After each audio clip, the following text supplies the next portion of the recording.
ಸಾಹಿತ್ಯ ಸುಮಾರು 1.5 ವರ್ಷಗಳ ಇತಿಹಾಸವನ್ನು ಹೊಂದಿರುವಂಥದ್ದು. ಚರಿತ್ರೆಯನ್ನು ಗಮನಿಸಿದಾಗ ಹಿಸ್ಟರಿ ಅನ್ನುವಂಥದ್ದು ಯಾವತ್ತಿಗೂ ಕೂಡ ಹರ್ ಸ್ಟೋರಿ ಆಗಲೇ ಇಲ್ಲ, ಅದು ಹಿಸ್ ಸ್ಟೋರಿ ಆಯಿತು. ಅಂದರೆ ಮಾನವನ ಚರಿತ್ರೆಯೊಳಗೆ ಬರೀ ಗಂಡು ಪ್ರಾಧಾನ್ಯತೆಯನ್ನು ಪಡ್ಕೊಂಡ ಅವಳ ಚರಿತ್ರೆ ನಿರ್ಮಾಣ ಆಗಲೇ ಇಲ್ಲ ಅನ್ನುವಂತಹ ದುರಂತ ನಮಗೆ ಕನ್ನಡ ಸಾಹಿತ್ಯ ಮತ್ತು ಮಹಿಳೆ ಅಥವಾ ಕನ್ನಡ ಸಾಹಿತ್ಯದಲ್ಲಿ ಮಹಿಳೆ ಏನನ್ನ ಕುರಿತು ಯೋಚನೆ ಮಾಡಬೇಕಾದ್ರೂ ಕೂಡ ಮೊದಲಿಗೆ ನಾವು ಇಟ್ಕೊಳ್ಬೇಕಾದದ್ದು ಒಂದು ಲಿಂಗಾಧಾರಿತ ಸಮಾಜದಲ್ಲಿ ಮಹಿಳೆ ಎಂದಿಗೂ ಕೂಡ ಮಾತನಾಡುವ ಅವಕಾಶವನ್ನೇ ಪಡ್ಕೊಳ್ಳಿಲ್ಲ.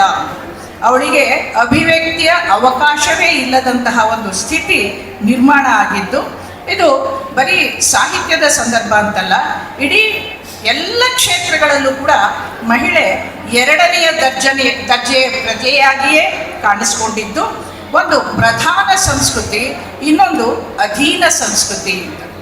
ಮಹಿಳೆ ಎರಡನೆಯ ಅಧೀನ ಸಂಸ್ಕೃತಿಗೆ ಸೇರಿದವಳಾಗಿರುವಂಥದ್ದು.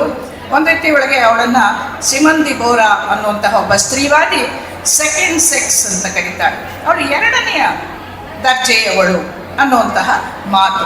ಆ ಹಿನ್ನೆಲೆಯಲ್ಲಿ ಕನ್ನಡ ಸಾಹಿತ್ಯದಲ್ಲಿ ಮಹಿಳಾ ಪರ ಧೋರಣೆಗಳು, ಮಹಿಳೆಯ ಧ್ವನಿ ಕಾಣಿಸ್ಕೊಂಡಿದ್ದು ಬಹುಶಃ 12ನೇ ಶತಮಾನದಲ್ಲಿ ಅಂತಲೇ ಹೇಳಬೇಕಾಗತ್ತೆ. ಅದಕ್ಕೆ ಮುಂಚೆ ಮೇಡಮ್ ಹೇಳ್ತಾ ಇದ್ರು, ಇಬ್ಬರು ಮಹಿಳೆಯರ ಹೆಸರು ಬರುತ್ತೆ. ಅದರೊಳಗೆ ವಿಜ್ಜಿಕಾ ಅಂತಂತವಳು, ಅವಳು ಸಂಸ್ಕೃತದಲ್ಲಿ ನಾಟಕಗಳನ್ನು ಬರೀತಾಳೆ. ಎರಡನೇದು ಕಂತಿ ಎನ್ನುವಂತಹ ಒಬ್ಬ ಮಹಿಳೆ ಹೆಸರು ಬರುತ್ತೆ. ಅವಳು ಇಮ್ಯಾಜಿನರಿ ಪೋಯೆಟೆಸ್ ಅಂತ ಹೇಳ್ತಾಳೆ. ಅವಳು ಇದ್ಲೋ ಇಲ್ವೋ ಗೊತ್ತಿಲ್ಲ, ಆದರೆ ಕಂತಿ ಹಂಪನ ಸಮಸ್ಯೆಗಳು ಅನ್ನೋದ್ರೊಳಗೆ ತುಂಬ ಚತುರವಾಗಿ ಅವಳು ಕಾವ್ಯವನ್ನು ಬರೆದಿದ್ದಾಳೆ ಅಂತ. ಅವಳಿಗೆ ಒಂದೇ ಒಂದು ಉದಾಹರಣೆ ಹೇಳೋದಾದರೆ, ಅವಳು ಹೇಗೆ ಚಾತುರ್ಯ ಇತ್ತು ಅವಳಿಗೆ ಅಂತ. ಅಂದರೆ ಚಾತುರ್ಯವನ್ನು ಒಪ್ಪಿಕೊಳ್ಳುವಂತಹ ಒಂದು ವರ್ಗ ಇದ್ದದ್ದು ಅವಳ ಪುಣ್ಯ ಅಂತ ನಾವು ಭಾವಿಸ್ಬೇಕಾಗತ್ತೆ. ಅಲ್ಲೊಂದು ಮಾತು ಬರುತ್ತೆ, ಅವನು ಇಬ್ಬರಿಗೂ ಸಮಸ್ಯೆ, ಇಬ್ಬರಿಗೂ ಒಂದು ಆಟ, ಕ್ರೀಡೆ, ಸಾಹಿತ್ಯ ಕ್ರೀಡೆ ಆಗ್ತಾ ಇದೆ. ಅವಾಗ ಅವನು ಕೊಡ್ತಾನೆ, ಒಂದು ಸಾಲನ್ನು ಕೊಡ್ತಾನೆ, ಇವಳು ಅದನ್ನು ಪೂರ್ಣಗೊಳಿಸ್ಬೇಕು. ಅವನು ಹೇಳ್ತಾನೆ, ದನಮಂ ಕಡಿದು ಬಸದಿಗೆ ಎಸೆಯುತ್ತಿದ್ದಳು. ಅಂದರೆ ದನವನ್ನು ಬಸದಿಯೊಳಗೆ ಕಡಿದು ಎಸಿತಾ ಇದ್ರು. ನೋಡಿ, ಜೈನರು ಅಹಿಂಸಾ ತತ್ವವನ್ನು ಪಾಲಿಸುವಂಥವರು. ಅಂತಹ ಬಸದಿಯೊಳಗೆ ಹೇಗೆ ದನವನ್ನು ಕಡಿದು ಬಿಸಾಕಕ್ಕಾಗತ್ತೆ? ಅವಳು ಎಷ್ಟು ಚಾತುರ್ಯದಿಂದ ಅದನ್ನು ನಿಭಾಯಿಸ್ತಾಳೆ ಅಂದರೆ, ಸುರ ತರು ಮೇಲೆಲ್ಲ ಬರುತ್ತೆ ಸಾಲುಗಳು.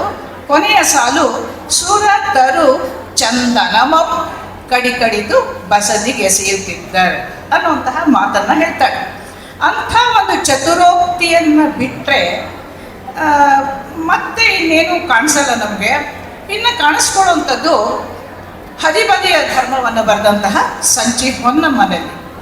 ಸಂಚಿ ಹೊನ್ನಮ್ಮ ಅವಳ ಇಡೀ ಕಾವ್ಯವನ್ನು ನೋಡಿದಾಗ ಪತಿವ್ರತೆಯೇ ಆದಂತಹ ಮಹಿಳೆ ಹೇಗೆ ಗಂಡನಿಗೆ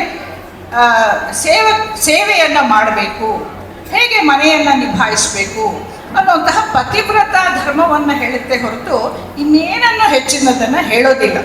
ಅವಳು ಏನಾದರೂ 2 ಪದ್ಯಗಳು, ಕುವರಿಯಾದೊಡೆ ಬಂದ ಕುಂದೇನು ಆದ್ದರಿಂದ, ಕುವರನಾದೊಡೆ ಬಂದ ಹಿರಿಮೆಯೇನು ಅನ್ನುವಂತಹ ಮಾತುಗಳು, ಇನ್ನೊಂದು ಪೆಣ್ಣು ಪೆಣ್ಣೆಂದೇಕೆ ಬೀಳಗೆಳೆವರು ಕಣ್ಣು ಕಾಣದ ಗಾವಿಲರು ಅನ್ನುವಂತಹ 2 ಪದ್ಯಗಳನ್ನು ಹೊನ್ನಮ್ಮ ಬರೀದೆ ಹೋಗಿದ್ದಿದ್ರೆ ಸಂಚಿ ಹೊನ್ನಮ್ಮ ಮಹಿಳಾ ಸಾಹಿತ್ಯ ಚರಿತ್ರೆಯಲ್ಲಿ ಯಾವುದೇ ಸ್ಥಾನವನ್ನು ಪಡ್ಕೊಳ್ತಾ ಇರಲಿಲ್ಲ.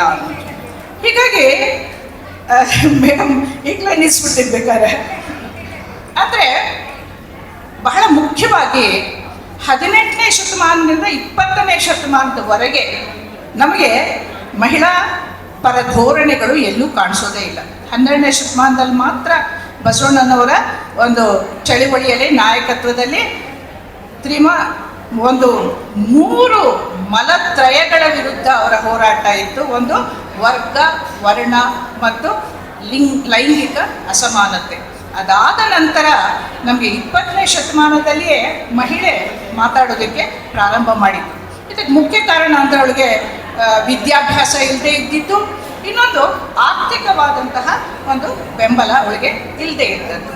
ನೋಡಿ, ಈ ಸ್ವಾತಂತ್ರ್ಯ ಸಂಗ್ರಾಮದ ಸಂದರ್ಭದಲ್ಲಿ ನಮ್ಮ ಪುರುಷರು, ನಮ್ಮ ಚಿಂತಕರು, ಗಾಂಧೀಜಿಯವರನ್ನು ಒಳಗೊಂಡಂತೆ ಮಹರ್ಷಿ ಕರ್ವೆ ಇರ್ಬೋದು, ರಾಜಾರಾಮ್ ಮೋಹನ್ ರಾಯ್ ಅವರು ಇರ್ಬೋದು, ಅವರು ಸ್ತ್ರೀಯರನ್ನು ಉದ್ಧರಿಸಬೇಕು, ಸ್ತ್ರೀಯರ ವಿಮೋಚನೆಗೆ ಇರುವಂತಹ ಒಂದೇ ಒಂದು ದೊಡ್ಡ ಮಾರ್ಗ ಅಂತಂದರೆ ಅವಳಿಗೆ ಶಿಕ್ಷಣವನ್ನು ಕೊಡಬೇಕು, ಅವಳಿಗೆ ಉದ್ಯೋಗವನ್ನು ಕಲ್ಪಿಸಬೇಕು. ಹೀಗಾಗಿ ಆ ಒಂದು ಸುಧಾರಣಾ ಸಂದರ್ಭದಲ್ಲಿ ಮಹಿಳೆಯರಿಗೆ ಒಂದು ಶಿಕ್ಷಣದ ಅವಕಾಶ ಸಿಕ್ಕಿದ್ದು. ಆ ಸಂದರ್ಭದಲ್ಲಿ ಮಹಿಳೆ ಬಂದಂಥದ್ದು, ವಿದ್ಯಾಭ್ಯಾಸವನ್ನು ಪಡ್ಕೊಳ್ಳೋಕ್ಕೆ ಶುರು ಮಾಡಿದ್ದು. ಮತ್ತೆ ಬಹಳ ಮುಖ್ಯವಾಗಿ ಇವಳನ್ನು ಉದ್ಯೋಗಕ್ಕೆ ಕಳಿಸ್ಬೇಕಾದ್ರೂ ಕೂಡ ಯೋಚನೆ ಮಾಡ್ತಾರೆ, ಎಂಥ ಉದ್ಯೋಗಕ್ಕೆ ಇವಳನ್ನು ಕಳಿಸ್ಬೇಕು, ಮನೆಯ ಸಾಂಸಾರಿಕ ಜವಾಬ್ದಾರಿಗಳನ್ನು ಕಳೆದುಕೊಳ್ಳದ ಹಾಗೆ ಅವಳು ಮಕ್ಕಳನ್ನು ತಿದ್ದುವಂತಹ, ಮನೆಯನ್ನು ಪೋಷಿಸುವಂತಹ ವಿದ್ಯೆಯನ್ನು ಅವಳು ಕೊಡಬೇಕು, ಅಂಥ ಉದ್ಯೋಗಗಳಲ್ಲಿ ಅವಳು ನಿರತಳಾಗಬೇಕು ಅಂತ ಹೇಳ್ತಾರೆ. ಅದನ್ನು ಆರ್ಯ ಮಾತಾ ಒಂದು ಮಾದರಿ ಅಂತ ನಾವು ಕರಿತೀವಿ. ಅಂದರೆ ಅವಳು ಕೆಲಸನೂ ಮಾಡಬೇಕು, ಮನೆಯನ್ನು ನೋಡ್ಕೊಳ್ಬೇಕು, ಒಟ್ಟು ಒಂದು ಸಾಂಸ್ಕೃತಿಕ ಜವಾಬ್ದಾರಿಯನ್ನು ಅವಳು ಕೌಟುಂಬಿಕ ನೆಲೆಯಲ್ಲಿ ಪಡ್ಕೊಳ್ಬೇಕು. ಅವಳ ಜವಾಬ್ದಾರಿಗಳನ್ನು ಅರ್ಥ ಮಾಡ್ಕೊಂಡು ಅವಳಿರಬೇಕು. ಪಡೆದುಕೊಂಡಂತಹ ಶಿಕ್ಷಣದಿಂದ ಸಮಾಜಕ್ಕೆ ಮತ್ತು ಕುಟುಂಬಕ್ಕೆ ಒಳ್ಳೆಯದಾಗಬೇಕು ಅನ್ನುವಂತಹ ಒಂದು ಭಾವನೆಯಲ್ಲಿ ಬರುವಂಥದ್ದು. ಆನಂತರ ಬಂದಂಥದ್ದು ಈಗಾಗಲೇ ಹೇಳಿದ್ದಾರೆ, ನಮ್ಮ ಸ್ವಾತಂತ್ರ್ಯಾನಂತರದ ಸಾಹಿತ್ಯದಲ್ಲಿ ನಾವು ಮುಖ್ಯವಾಗಿ ಗಮನಿಸುವಂಥದ್ದು ಸ್ತ್ರೀ ವಿಮೋಚನೆಯ ಮಾರ್ಗಗಳನ್ನು ಹುಡುಕ್ತಾ ಇರುವಂತಹ ಮಹಿಳೆಯರು. ಅವರು ಬಹಳ ನೊಂದ ಮಹಿಳೆಯರಾಗಿರುವಂಥದ್ದು. ತಿರುಮಲಾಂಬ ಇರಬಹುದು ಅಥವಾ ಕಲ್ಯಾಣಮ್ನವ್ರು ಇರ್ಬೋದು, ಇವರೆಲ್ಲ ಬಾಲ ವಿಧವೆಯರು. ತಿರುಮಲಾಂಬ ಅಂತೂ 10 ವರ್ಷಕ್ಕೆ ಅವ್ರಿಗೆ ಮದುವೆ ಆಗುತ್ತೆ, 14 ವರ್ಷಕ್ಕೆ ಅವ್ರ ಗಂಡನ್ನು ಕಳ್ಕೊತಾರೆ. ಮತ್ತು ಅಲ್ಲಿ ಅವರ ತಂದೆಯವರ ಪ್ರೋತ್ಸಾಹದಿಂದ, ನೋಡಿ, ಕೌಟುಂಬಿಕ ಪ್ರೋತ್ಸಾಹ ಬಹಳ ಮುಖ್ಯ ಅನ್ನೋದಕ್ಕೆ ಸ್ತ್ರೀಯರ ಬದುಕಿನಲ್ಲಿ ಒಂದು ಹೆಣ್ಣಿನ ಬದುಕನ್ನು ಇಬ್ಬರು ನಿಯಂತ್ರಿಸ್ತಾ ಹೋಗ್ತಾರೆ. ಪೂರ್ವಾರ್ಧದ ಅಂದರೆ ವಿವಾಹ ಪೂರ್ವದ ಬದುಕನ್ನು ತಂದೆ ನಿಯಂತ್ರಿಸಿದ್ರೆ, ವಿವಾಹ ನಂತರದ ಬದುಕನ್ನು ಗಂಡ ನಿರ್ಧರಿಸ್ತಾ ಹೋಗ್ತಾನೆ. ಇಲ್ಲಿ ಅವಳು ಮನೆಯನ್ನು ಕಳ್ಕೊಂಡಂತಹ ತಿರುಮಲಾಂಬ ಅವರಿಗೆ ಅವ್ರ ತಂದೆ ಶಿಕ್ಷಣವನ್ನು ಕೊಡಿಸ್ತಾರೆ. ಅವರು ಸತಿ ಹಿತೈಷಿಣಿ ಗ್ರಂಥಮಾಲೆಯನ್ನು ಮಾಡ್ತಾರೆ.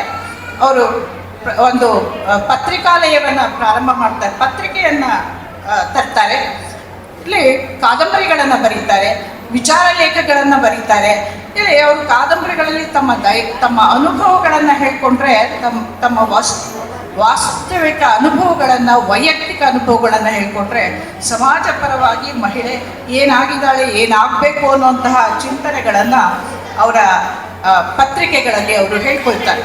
ಕಲ್ಯಾಣಮ್ನವರು ಇದನ್ನು ಮಾಡ್ತಾರೆ. ಆನಂತರ ಮೊದಲನೇ ಘಟ್ಟದ ಸ್ತ್ರೀಯರಾಗಿ ನಾವು ಇವ್ರನ್ನ ಲೇಖಕಿಯರಾಗಿ ನಾವು ನಮ್ಮ ಕನ್ನಡ ನಾಡಿನ ಇತಿಹಾಸದಲ್ಲಿ ಗುರುತಿಸ್ತೀವಿ. ಎರಡನೇ ಹಂತದಲ್ಲಿ ಬಂದಂತಹ ಮಹಿಳೆಯರು ಅಂತಂದರೆ 1950ರ ಆಚೆಗೆ ಬರೆದಂತಹ ಮಹಿಳೆಯರು. ಇವರಿಗೆ ಸುಧಾರಣಾವಾದಿಗಳ ಮಾರ್ಗದರ್ಶನ ಇದೆ. ಹಾಗೆ ಬೇರುಗಳನ್ನು ಕಳೆದುಕೊಳ್ಳದಂತಹ ಒಂದು ಸಾಂಸ್ಕೃತಿಕ ಪರಂಪರೆಯ ಇತಿಹಾಸ ಕೂಡ ಇವ್ರ ಮೇಲೆ ಪ್ರಭಾವ ಬೀರಿದೆ. ಹೀಗಾಗಿ ಈ ಮಹಿಳೆಯರು HV ಸಾವಿತ್ರಮ್ನವ್ರು ಇರ್ಬೋದು, MK ಇಂದ್ರ ಇರ್ಬೋದು, ತ್ರಿವೇಣಿ, ವಾಣಿ, ಅನುಪಮ ನಿರಂಜನ, ಇಂಥ ಎಲ್ಲ ಮಹಿಳೆಯರು ಕೂಡ ತುಂಬ ಜನಪ್ರಿಯ ನೆಲೆಯಲ್ಲಿಯೂ ಕೂಡ ಬರೀತಾ, ಹಳೆಯ ವಿಚಾರಗಳನ್ನು ಕೂಡ ಬಿಡದೆ ಒಂದು ರೀತಿ ಎರಡೂ ಮಾರ್ಗಗಳನ್ನು ಇಟ್ಕೊಂಡು ಬರೀತಾ ಹೋಗ್ತಾರೆ. ಹೀಗಾಗಿ ಬಹಳ ಸುಲಭವಾಗಿ ತಮ್ಮ ವಿಚಾರಗಳನ್ನು ಹೇಳ್ತಾ ಹೋಗ್ತಾರೆ ಮತ್ತು ಸಾಮಾಜಿಕ ಸಮಸ್ಯೆಗಳನ್ನು ಕೂಡ ನಮ್ಮ ಮುಂದೆ ಇಡ್ತಾ ಹೋಗ್ತಾರೆ.